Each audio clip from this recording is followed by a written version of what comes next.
Ce jour est dédié en remerciement à Hachem pour tous les grands miracles qu'il a fait pour le peuple d'Israël, qu'il fait, et un cri de demande pour qu'il continue à faire, car on est très proche d'autres développements avec l'aide de Dieu.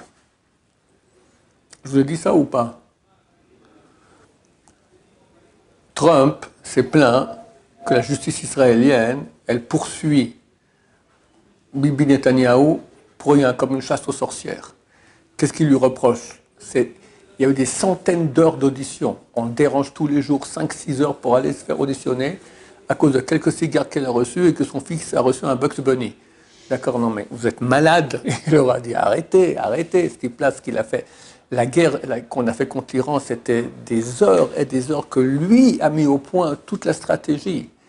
Et Ariadne racontait, revenait fatigué de ces auditions-là, il restait toute la nuit pour travailler, pour préparer cette guerre contre l'Iran. On lui doit bien sûr à Hachem, et lui-même il a reconnu la grandeur d'Hachem. On s'attendait à des milliers de morts.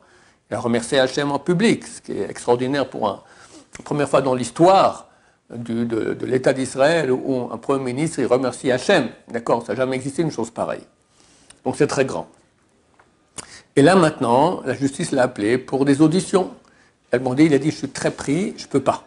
Non, tu es obligé de venir. Alors il est parti là-bas avec le chef du renseignement, le chef de la défense en Israël, et là ils ont accepté. Qu'est-ce que ça veut dire? Il leur a dit, écoutez, maintenant on ne peut pas, parce que vous voyez, voilà, voici les plans, on part en guerre, et je dois maintenant avoir le temps libre pour pouvoir me préparer. Donc ça veut dire pour nous, attention, ça va barder. Comme j'ai dit dans le cours la semaine passée, que le Rav Yitzhak Cohen, le Rosh Hashanah de la Yeshiva ici à côté, qui a Ruach HaKodesh, il a dit, parachat de Balak, Israël au Sachaï. La parachat de Balak, Israël fait Chaïl, va combattre. C'est écrit dans la parachat de Balak. Voilà, nous pensons qu'il y aura encore des développements, et c'est comme c'est écrit dans le Midrash, revient le roi de Perse et détruit le monde entier. Expliquez c'est quoi le mot revient. Par le mot revient, tu entends qu'il y a une pause. Quoi revient? Il y a une pause, et il revient. Donc, ce cours dédié, Béat Hashem, pour la réussite du peuple d'Israël et d'Hachem pour la venue du Mashiach. Amen. On me demande ici de parler sur Shnaim Mikra Vechat Targum. Il y a une mitzvah obligatoire. Chaque semaine, de lire la paracha 2 fois en hébreu et 1 fois en araméen. Ou bien, autre solution, 2 fois en hébreu et 1 fois Rashi, commentaire de Rashi. Shulchan Aruch, il dit, V'yireh Shamayim, quelqu'un qui a la crainte de Dieu, il fera les deux. Et l'araméen et Chumash Rashi, le commentaire de Rashi. C'est une mitzvah qui est là, je ne sais pas pourquoi beaucoup de Français ne pratiquent pas. C'est vrai que lire l'araméen, la majorité des gens ne comprennent pas. Ça ne fait rien, ça a quand même son action, il faut le faire. Il faut le faire quand? D'après la Kabbalah, vendredi matin, après Shachrit, tu fais Shnaim Mikra Chatam, 2 fois l'hébreu, 1 fois araméen. Et dès ce moment, tu peux aller au mikvé pour recevoir la lumière de Shabbat. Si tu n'as pas fait ça, tu ne peux pas aller au mikvé tout de suite. Pour pouvoir recevoir la lumière de Shabbat, il faut attendre la 5e heure du vendredi. 5e heure, si on compte depuis le lever du soleil, le coucher du soleil, 12 heures, 5e heure. C'est environ, aujourd'hui, c'est environ 11h40, quelque chose comme ça, du matin. Dès ce moment-là, si tu n'as pas fait Shnaim Mikra Targum, tu vas au mikvé, tu reçois la lumière de Shabbat. Tu vas au mikvé auparavant, tu ne reçois rien. Et si tu as fait Shnaim Mikra Targum, alors, moi, je vais maintenant le vendredi, je vais au mikvé tous les jours Bli Neder, je vais, avant de venir ici, vendredi, y compris plus tard ici aussi, quand je vais au mikvé, il y a ceux qui ont fini déjà de prier au Netz, on lit déjà toute la paracha de Mikra Targum, ils vont au mikvé pour recevoir la lumière de Shabbat. Eux, ils sont déjà super en avance, moi, je n'ai pas encore commencé Shachrit, d'accord? Maintenant, il y en a qui font autrement, et comme ça, moi, je vais faire aussi, comme c'est le Rav Avodia Yosef. Parce que lire la paracha, ça prend du temps. Et nous, on veut toujours avancer en Torah. Chaque minute, c'est une page de plus de Gemara, etc. On peut gagner plus. Alors, comment il faisait? Il lisait une fois toute la paracha en hébreu. Et après, quand on lisait à la Torah, il lisait à voix basse en hébreu avec le She'ar Tzibour. Et après, quand il rentrait chez la maison, donc le samedi matin, il lisait encore une fois toute la paracha en araméen. Comme ça, il a fait 2 fois hébreu et 1 fois araméen. C'est valable. A priori, il faut avoir fini Shnaim Mikra Targum 2 fois hébreu, 1 fois araméen, avant le repas du samedi matin. Après, c'est que dit Avad, c'est déjà posteriori. D'accord? A priori, il faut avoir fini à ce moment-là. D'après la Kabbalah, il faut faire comme j'ai dit, tout vendredi matin. Sinon, comme j'ai dit. On peut jusqu'au repas, comme c'est le Rav Ovadia Yosef.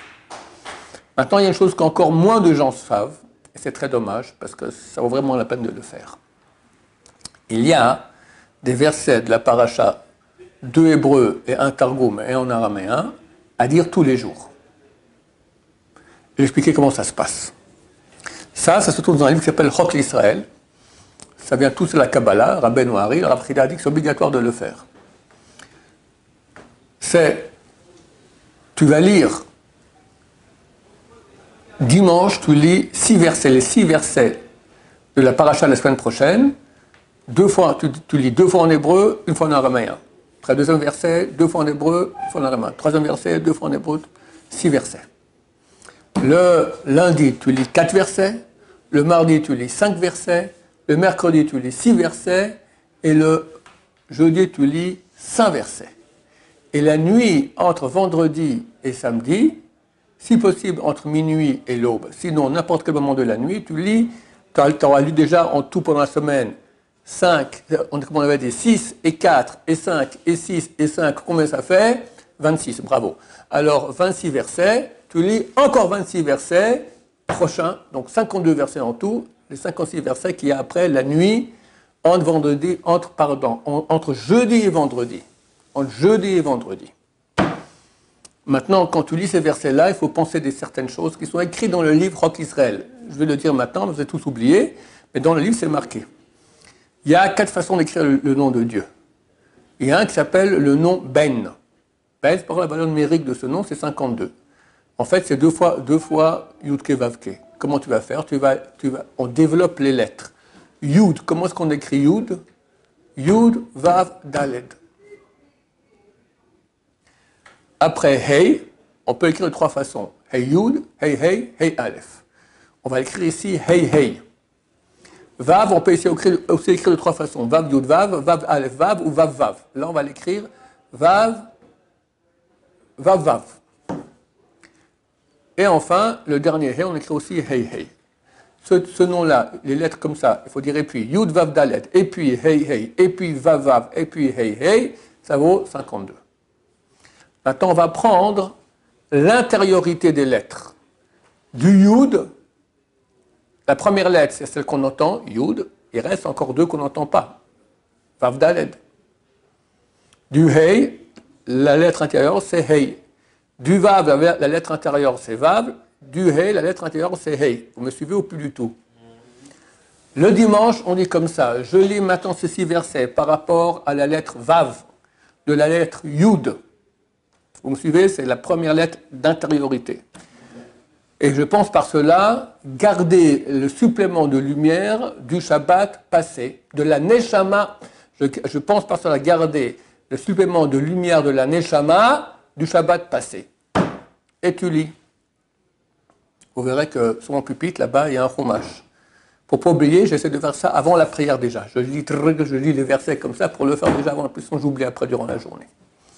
Si on a oublié, quelqu'un oublie le dimanche par les 6 versets, alors quand il vient lundi pour faire les 4 versets, correspond à la lettre Daled du remplissage du Yud, alors il faut d'abord qu'il lise les 6 versets d'hier, qu'il a oublié, après il fait les 4 versets d'aujourd'hui. Si on a oublié 4 jours, alors il fait tout ce qu'il faut pour faire le 4e jour, etc. D'accord?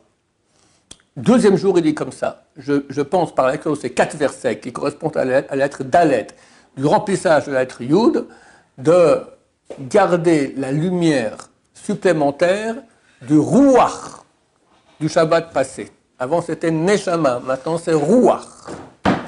Le mardi, il dit, par la lecture de ces 5 versets correspondant à la lettre Hey, du premier Hey du nom de Dieu, parce qu'il y a 2 fois Hey, le premier et le dernier, c'est le remplissage du premier Hey, la lettre Hey, du remplissage du premier Hey du nom de Dieu. Je pense par cela garder la lumière supplémentaire du Nefesh de Shabbat passé. Neshama, Ruach, Nefesh. Mercredi, tu lis 6 versets par rapport au remplissage du Vav, la lettre Vav qui est remplissage du Vav. Je pense par la lecture de ces 6 versets recevoir le supplément de lumière du Nefesh de Shabbat prochain. Et jeudi, tu lis par rapport à la lettre Hey qui est remplissage du 2e Hey du nom de Dieu. Je pense par cela recevoir la lumière du supplémentaire de Rouar de Shabbat prochain. C'est très kabbalistique ça. Et au kabbalistique et obligatoire. Ah bon? Obligatoire. T'entends? Obligatoire. C'est quoi, c'est des psukim de la première montée? Ouais. Les 26 premiers Si je fais versets. les 6 le dimanche. Le lundi, je dois faire les 5 d'après ou Les 4 d'après, ouais. Ah, les 4 d'après. 6, 4, 5, 6, 5. Comme le remplissage du nom de Dieu. Obligatoire. Et après, la nuit, tu verras dans Chok Israël, c'est marqué la lecture de la nuit du vendredi, tu lis encore 26 versets, rien qu'en hébreu une fois. Sans araméen, sans lire deux fois. Et ça, c'est mis à part Mikra et Hatargum. Ouais, c'est une partie, ça fait partie de la préparation pour Shabbat. À part Mikra, Mikra et Targum. On peut faire chaque montée chaque jour. Comme Mikra Targum, tu peux le faire aussi, mais c'est moins bien. Moins bien que tout en hébreu et en arabe. Le vendredi matin, c'est le top, ça. Et si on fait de la nuit du jeudi au vendredi? Pas compris? De la nuit du jeudi au vendredi. C'est pas bien de faire du Targum la nuit. On ne peut pas lire du Mikra la nuit, de l'hébreu, mais vu qu'on doit lire ces 26 versets en hébreu, donc on autorise tout ce qui est de Mikra la nuit du jeudi ou vendredi, mais pas le Targum. Même la nuit de Shabbat, c'est une marloque, est-ce qu'on peut dire du Targum ou pas? Même la nuit de Shabbat c'est super haut, donc il n'y a pas force de mal. Néanmoins, le Targum, ça provient des forces du mal. C'est pour ça qu'on dit le Kaddish en araméen. Pourquoi? Pour que les forces du mal se terrent dans leur trou. Quand elles entendent le Kaddish qu'on fait, une si grande louange à Hachem, elles vont se cacher. Qu'elles comprennent l'araméen. C'est la langue des forces du mal. Et les anges, ils ne comprennent pas l'araméen. Les forces du mal, elles comprennent. C'est juste, ouais, voilà, parce que les anges sont purs et c'est la langue des forces du mal. Donc on dit exprès en araméen pour les ratatiner. Comment ça se fait qu'on peut utiliser la Gemara la nuit? L'araméen. Oui, mais tout ce qui est interdit la nuit, c'est lire du Mikra. Le Mikra, ça veut dire tous les 24 livres de la Bible. Ça correspond au monde le plus bas. Il y a 4 mondes. Tout le Mikra correspond au monde le plus bas, la Asiya. La Gemara, ça correspond déjà à des mondes qui sont plus hauts, ça n'y a aucun problème. Baruch Adonai, l'olam, amen, amen.